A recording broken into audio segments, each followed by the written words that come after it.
Oke, halo guys. Jadi di sini gue bakal nge-spill sekiranya apa aja yang perlu kalian upgrade supaya motor e-racing kalian bisa tembus 150 km on board speedo ya, bukan on GPS. Let's go, langsung kita bahas.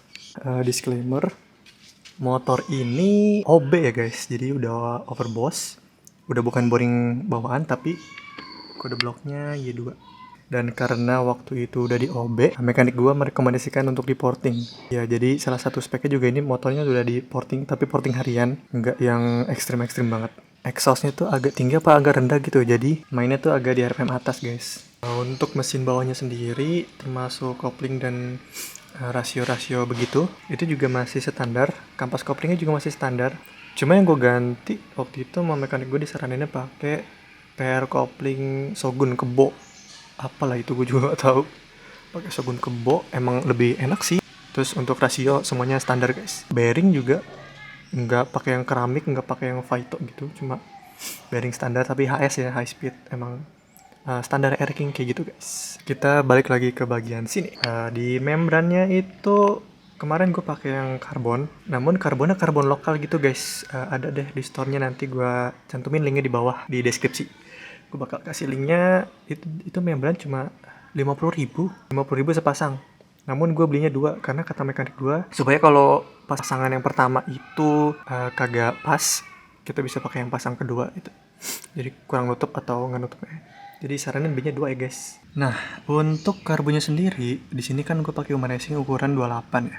Tapi pakai karbu biasa pun itu masih ngangkat sih guys. Yang penting adalah settingan ya. Settingan kalian itu perlu pas atau enggak ya agak basah gitulah. Jadi jangan terlalu kering ya guys kalau kalian mau ngejar top speed gitu, karena takutnya nge-gym. Settingan kering itu enaknya kalau dipakai buat harian dan jalannya RPM rendah aja lah.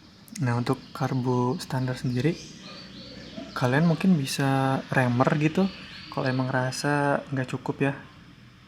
Jadi gitu sih guys, bisa diakalin, nggak perlu pakai yang aftermarket seperti ini. Oke, sekarang kita pindah ke knalpotnya. Knalpotnya sendiri di sini gue pakai knalpot dari CRC model PDK. Bisa lihat CRC. Karena ini spek gue masih standar, cuma OS 50 apa OS berapa gitu. Jadi gue cuma beli perutan di 35. Jadi nggak gede-gede banget lah, nggak yang big volume banget. Jadi untuk kalian yang masih OS-nya cuma 50, OS cuma 75 gitu, belinya yang ukuran perutnya 35 atau 36 aja guys. Gak usah sampai 40, itu gede-gede banget. Nanti bawahnya malah boyo banget. Malah kagak keluar tenaganya, kagak dapet. Jadi gitu guys. Oke, sekarang kita ke bagian yang lumayan penting, yaitu adalah pengapian. Di sini coilnya gue udah pakai Suzuki A100, coil Suzuki A100 atau biasa disebut RM Jawa. Dan untuk magnetnya sendiri di sini gue masih pakai magnet standar.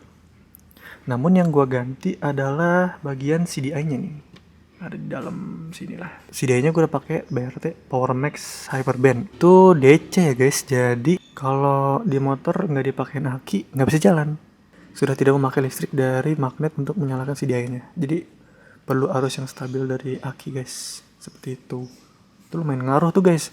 So far sih yang perlu ditekanin ya, yang paling ngaruh itu CDI-nya guys. Jadi kalian bisa coba awalnya langsung dari CDI aja.